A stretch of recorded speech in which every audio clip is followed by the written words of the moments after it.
Yeah, I'm back. I'm back.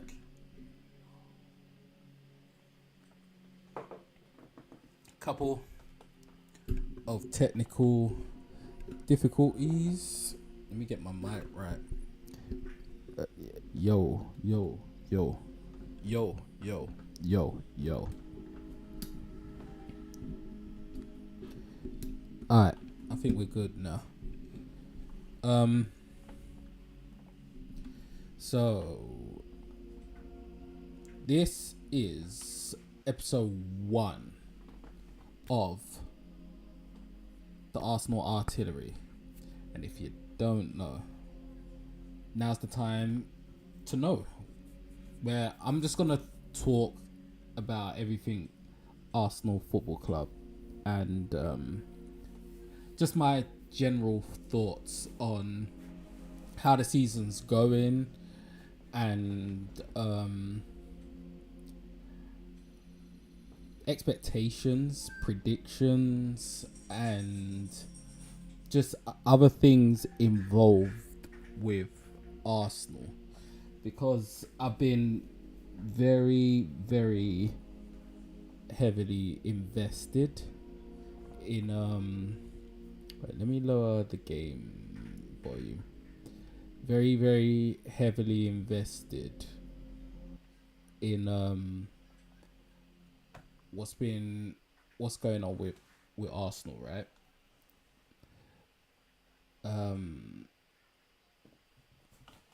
And how the season is going. And I made a video before the Premier League started this season, and it was pretty much my predictions of where I think all the teams would, finish by the end of the season.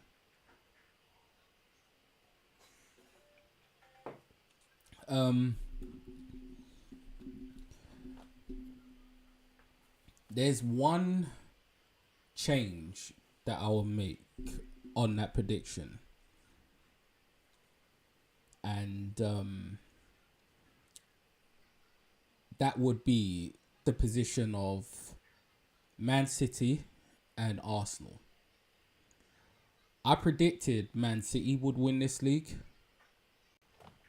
before the league started, and that Liverpool will finish third with I think I'd had Chelsea fifth and Newcastle finishing fourth, Aston Villa finishing 8th, Spurs finishing 7th, Man United finishing 10th. It was something like that. I am fully confident that Arsenal will win this league. I think we will win this league, 24-25 season. Will we do the treble? Is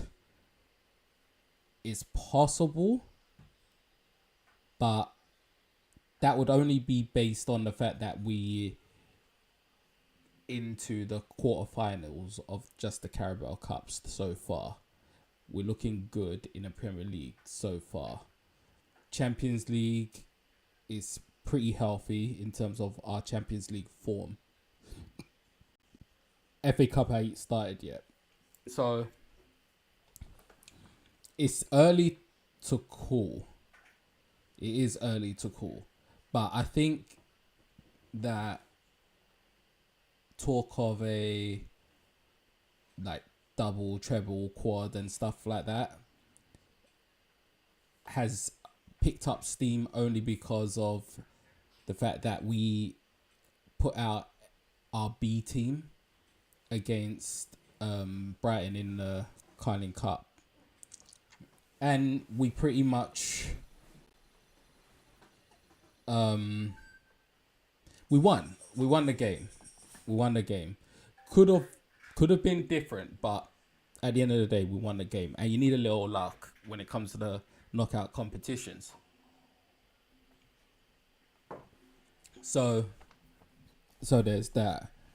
But in this show, I do want to talk about, and I will clip these segments as well, because I'm gonna do as much content as I can before next week when I start my vacation, fly out the country. So we're gonna talk about Max Dowman, definitely. Max Dowman, and his scholarship contract and his play style, which is very similar to Ricardo Kaká, the Brazilian. We're going to talk about what Arsenal will need to do to actually win the Premier League, because you'll see on the thumbnail, I have Mikel Mourinho's number 23 top on there. And the reason that's there is because 23 is the magic number. I'll just say that. So we're going to talk about that. We're going to talk about Mikel Arteta as well, because he's been doing well, especially with his in-game substitutions and whatnot. But I also want to mention his status as the Arsenal manager. So I want to talk about that. And what else I want to talk about? What else is on the list? Andrea Berta as well. So yeah, those are gonna be the things we talk about, and we may as well start with Berta actually. From his acquisition to coming to this club, he has done amazingly well. Like, a fantastic job for Arsenal, right? To the point that it's almost made us... Well, I'll speak for myself. It's made me think that we've been competing every season with our hand tied behind our back. Andrea Berta has made us feel like we can really compete now, because when we had Edu as the sporting director, he had never done as good of a job in terms of transfers and the handling of the wage structure than Andrea Berta has done, because he's done such a good job that it shows how bad of a job Edu has done. And I think partly because Edu is a former Arsenal player, there's a little bit of I don't know, maybe leniency there. But if we're to call it what it is, he has done a horrible job. Andre Berta is that next level. He has officially taken us to the next level, which has made us and filled us with the belief and the notion to think things like we could win the title, we could do a double or treble, win a Champions League, all these kinds of things, all due to the fact that he has done a transfer of the highest magnitude. The summer transfer window was absolutely phenomenal. Pretty much every player we would have wanted, bar maybe one, was acquired. We got great players in that transfer window, and we can actually look back on those players now, since we're at almost a quarter point of the season. Christian Maschiera has been a great signing, and for the price we pay for him, fantastic. Gyökeres so far has been a decent signing so far. I believe he's gonna come really good later on in the season, but so far he's been a decent signing, and it's hard to argue against that when we almost, bar one match that we lost against Man City, unbeaten thus far with a really, really healthy clean sheet record. Kepa has been a very good signing so far. We've only seen him 3 times, I think. What was it? We played him against Port Vale, Brighton, and I think we saw him in the preseason, one of the preseason games, I think. But so far, he's been competent. He's been a fine signing.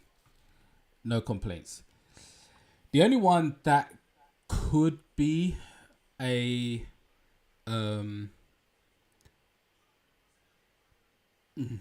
it's difficult to say a bad signing, but Norgard so far could be the one lackluster signing due to his performances so far, but it's still up in the air. And for the amount of money we paid for him, it's not a big loss anyway. But it's still up in the air because we've only seen him twice. Port Vale, Brighton. Who else did we buy? Madueke has been decent so far. He's dealing with an injury right now, so he should be. Was rumored that he'll be back after the international break in a couple weeks. So Madueke's been a decent signing. Eze has been a decent signing. He hasn't had a lot of good games recently in the past 3 games, but what makes up for it is the important assists and goals that he's produced. So he has been a decent signing. Have I forgotten? Oh, Henkape. Only got to see him once. He came on as a substitute against Crystal Palace, and I got high hopes for him. So yeah, we need more of a sample size for him to judge, but no real like complaints or anything like that with him. Who else did we sign? What's that?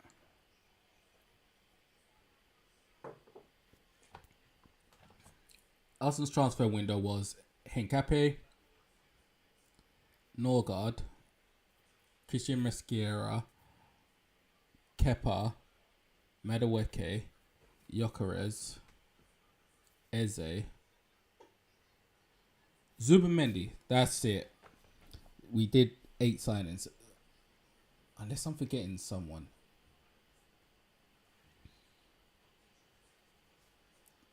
I think that's it. So Zubimendi, so far he's been the best signing. In terms of performance, he's been the best signing.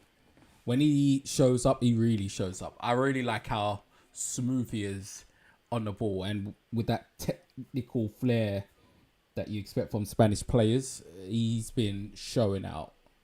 So he's been a great signing, and we've been after him for a while.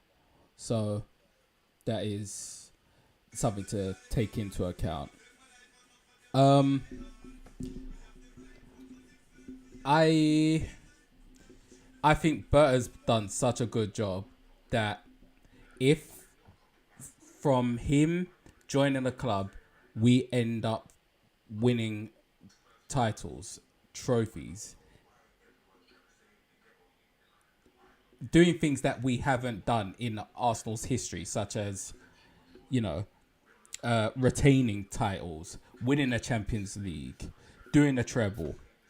I believe and think Berta should get a statue at Arsenal at the Emirates. If he can, if that happens, just based on the fact that he has brought us the players to do it. He's brought us the belief. He has made us a squad, not just a first 11. He's made us an actual squad of players where we can rely upon every member of the squad, the whole team. So, yeah, he deserves a statue, I think. I think he should get a statue. Let me know your thoughts on if that's crazy or if you agree that Andre Berta deserves a statue if we end up doing the unthinkable. Actually, not even the unthinkable. If we end up doing the if he gets us to the Holy Grail, which is titles, especially the Champions League, he should be up there, because it could be argued if it weren't for him and his willings and dealings in the transfer market, not to mention him retaining players such as securing a new contract deal for Trossard, Saliba, Timber, Gabriel, Saka is on the horizon, Max Dallman, which we're going to talk about next, and Rafa, someone else, Ethan Guarnieri, Luis Skelly. Did he sign someone else? Let me think.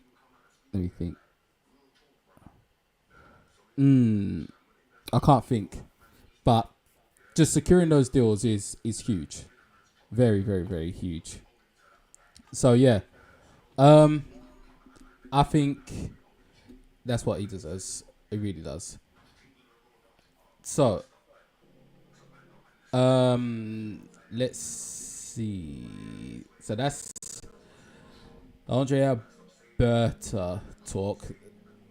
Now let's talk about this guy.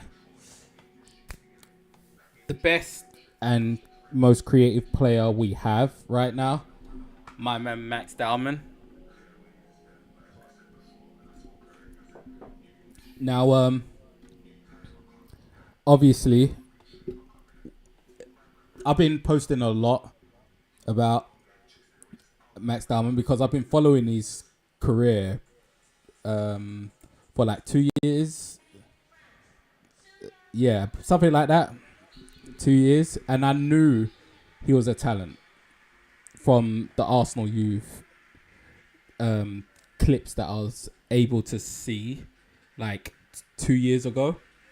And I was telling my friend that we need this guy to be playing. And I'll never forget when Arteta did a press conference and he was talking about him, that this guy that we have who trains with us from the youth is an amazing talent. But because he wasn't old enough to play, he's considering playing him for this season. So I knew he was going to play this season, and it has come to pass. He's been getting games, right? And it's clear to see how good of a talent he is. Definitely generational, which makes sense in terms of English generational talents, because the last set of generational talents that I can think of would be way back to Wayne Rooney. Before him, it would be Michael Owen. And yeah, I think that would be it. So you gotta think back. When did Michael Owen get involved? I think he got involved. Ooh, well, Michael Owen. Let's see when he started. Michael Owen. I think he started when he was 17. First Premier League game. So Michael Owen's first Premier League game was 1997, right? So 1997, and I believe Wayne Rooney he started in 2002 at 18. Wayne Rooney.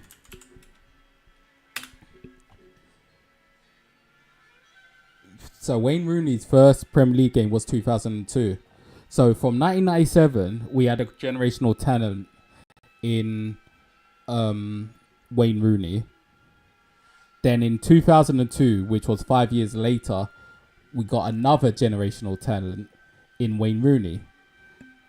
Could be argued before Michael Owen, you had Paul Gascoigne.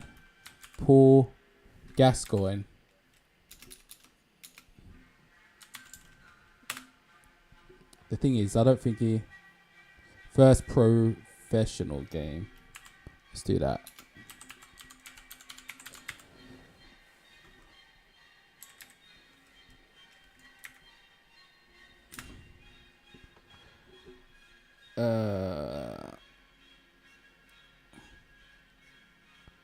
He was known for his skillful and creative play. I just want to get his winning the Rangers and the FA Cup. First pro game. First professional game. Wow, so Paul Gascoigne's first professional game was 1985 as a second half substitute for Newcastle against Queen's Park Rangers. Right? So 1985, it took England 12 years to get another talent, or to produce another talent. It took 12 years, which is 1997, Mark Owen. And then I guess the footballing infrastructure in the country was more improved, because we then produced another talent in Wayne Rooney 5 years later. Sorry, no. Yeah, 5 years later. Hold on. Let me go back. Yeah, 2002. He was 18. And Mark Owens was 1997. 1997, 2002. Yeah. So 5 years later. It's taken England to produce, and I'm saying this presumably, that Max Dowman is that one, which I believe so. Because at one point there was talk about Jude Bellingham being like that generational talent, but he's kind of fallen off a little bit. Playing for Madrid. But in terms of age and talent, it would have to be Max Dowman. And I think it is. And we're talking Max Dowman's first professional game was we brought him on against, let's see,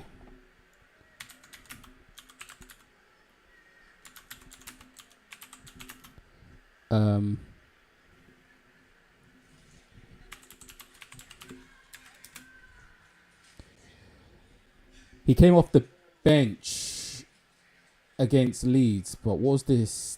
What was the date? What was the date? Anyway, I guess it doesn't matter. 2025. So from 2002, it took 23 years. 23 years for another talent to arise. 23 years. And this, in Max Dowman, is that guy. Generationally gifted talent. Because of the way he plays and the way he understands the game.